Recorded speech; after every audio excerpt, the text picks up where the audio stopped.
여러분 반갑습니다. 오늘은 인생잠언 제18과 정직한 사람이 됩시다. 여기에 대하여 생각해 보겠습니다.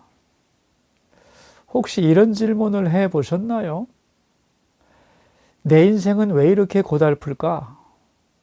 왜 이렇게 꼬이고 문제가 풀리지 않는가?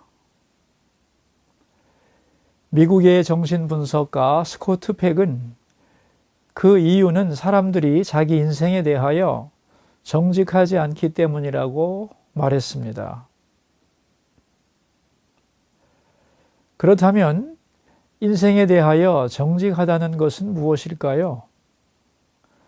정신분석학적으로 말하면 세 가지입니다. 첫째는 세상살이가 쉽지 않다는 것을 인정하는 것이 정직입니다. 그런데 사람들은 세상살이가 쉽지 않다고 말은 하면서도 마음속으로는 세상살이가 아주 쉽고 행복은 당연한 것이라고 생각합니다. 이것은 정직한 것이 아닙니다. 사실 세상살이는 쉽지 않고 행복은 당연한 것이 아닙니다. 둘째, 그러나 내가 수고하고 노력하면 그만큼 나아진다. 이것을 인정하는 것이 정직입니다. 그런데 많은 사람들이 현재 상황에 직면하지 않고 회피하면서 시간이 지나면 저절로 문제가 잘 해결될 것이라고 착각을 합니다. 셋째, 그런데도 계속 문제가 사라지지 않는다면 내 판단과 생각의 시도에 문제가 있다는 사실을 인정하고 고치는 것이 정직입니다.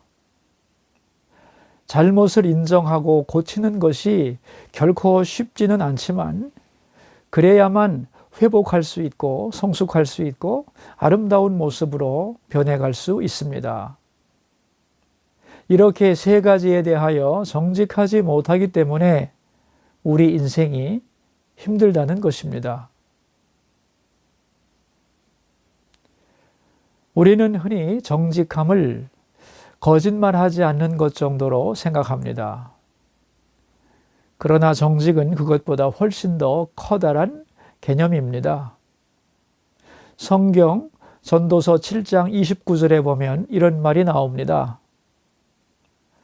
하나님은 사람을 정직하게 지으셨으나 사람이 많은 꾀들을 낸 것이니라. 세상이 왜 이렇게 복잡해졌는가? 하나님은 사람을 정직하게 지으셨는데 사람이 하나님 앞에서 잔꾀를 부렸다는 것입니다. 그러므로 하나님 앞에서 잔꾀를 부리지 말고 정직해야만 인생이 단순해지고 평화롭고 행복해지는 것입니다.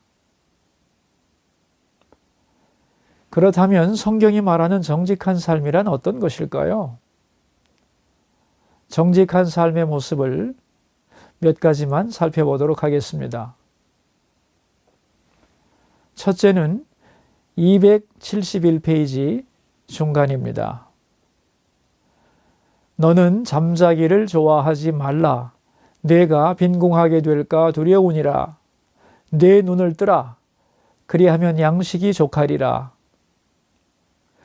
게으르면서 잘 살려고 하는 마음은 정직한 것이 아닙니다. 잘 살고 싶다는 소원은 좋지요. 그러나 저절로 잘 살 수는 없어요. 대가를 지불해야 합니다. 그것이 바로 부지런함입니다. 열심히 일해야만 잘 살 수 있다. 이것이 정직입니다. 잠자기를 좋아하고 게으르면서 잘 살려는 것은 정직이 아닙니다. 둘째는 273페이지 밑부분입니다. 속이고 취한 음식물은 사람에게 맛이 좋은 듯하나 후에는 그의 입에 모래가 가득하게 되리라. 남을 속이는 것은 정직한 것이 아닙니다. 내가 이익을 얻기 위해서 다른 사람을 속이고 빼앗고 노력하지 않고 얻는 것이 그 순간에는 쉽고 이익이 되는 것 같지만 결국은 모래를 씹은 것처럼 크게 실망하게 된다는 것입니다. 왜냐하면 하나님이 정직하지 않은 것을 싫어하기 때문에 실망하게 만든다는 것입니다.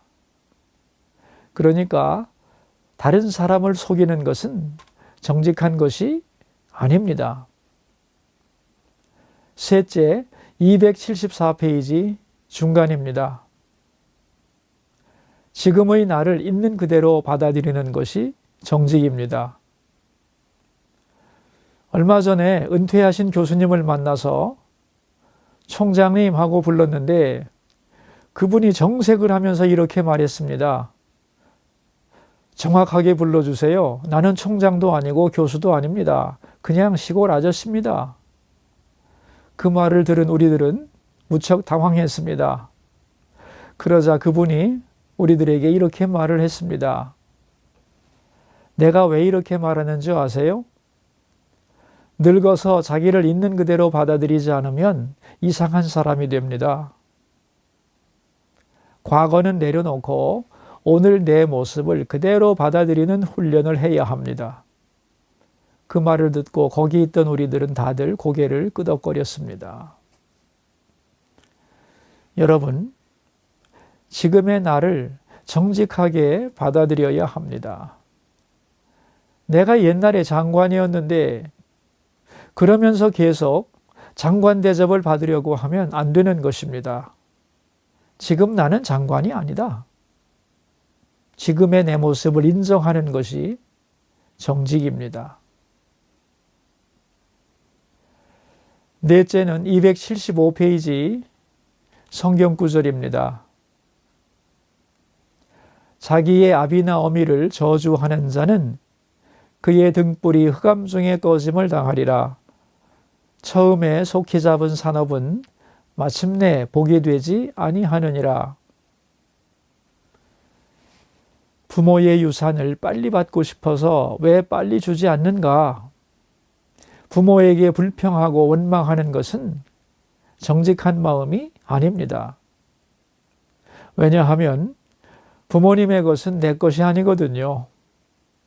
주시면 좋지만 주지 않는다고 원망해서는 안 되는 것입니다. 그리고 왜 빨리 재산을 받고 싶을까요? 조급하기 때문입니다. 그런데 조급한 마음은 정직한 마음이 아닙니다.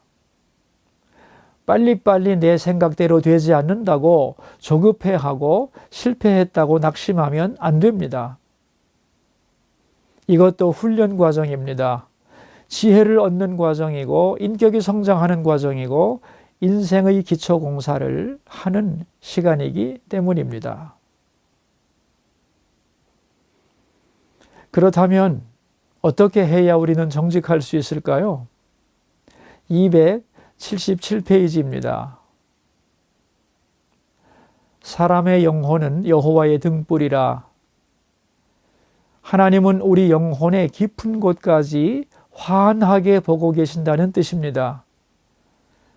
그러므로 하나님 앞에서 우리가 정직하려면 뭐가 필요한가요? 나는 하나님을 속일 수 없다는 것을 인정해야 합니다. 젊은 자의 영화는 그의 힘이요 늙은이의 아름다움은 백발이니라. 여러분, 젊은 사람에게는 힘이 있습니다. 피곤하지 않습니다. 이것이 젊음의 자랑입니다. 그러나 늙으면 백발이 됩니다. 노인의 영광은 지혜입니다. 서로 다른 것이지요. 그러므로 노인이 청년을 부러워할 필요가 없습니다. 청년처럼 힘이 있다고 자랑할 것도 없습니다. 어떻게 백발 노인이 청년을 힘으로 이길 수 있겠습니까? 자기의 장점과 한계를 아는 것이 정직입니다. 지금까지 살아온 우리의 인생을 돌이킬 수는 없습니다. 그러나 남은 인생은 어떻게 살아야 평탄하고 복잡하지 않고 행복할 수 있을까요? 하나님 앞에서 잔꾀를 부리지 말고 정직해야 합니다. 우리 모두 정직한 사람이 되어 남은 인생을 아름답게 살아가기를 바랍니다. 기도하겠습니다. 하나님 아버지, 정직이란 하나님 앞에서 잔꾀를 부리지 않는 것임을 알게 해 주소서. 세상을 창조하고 다스리시는 하나님 앞에서 마땅히 우리가 가져야 하는 자세가 정직이라는 것을 잊지 않게 해 주소서. 우리 모두 정직한 인생이 되어 평탄하고 행복한 남은 인생을 살게 해 주소서. 예수님 이름으로 기도합니다. 아멘.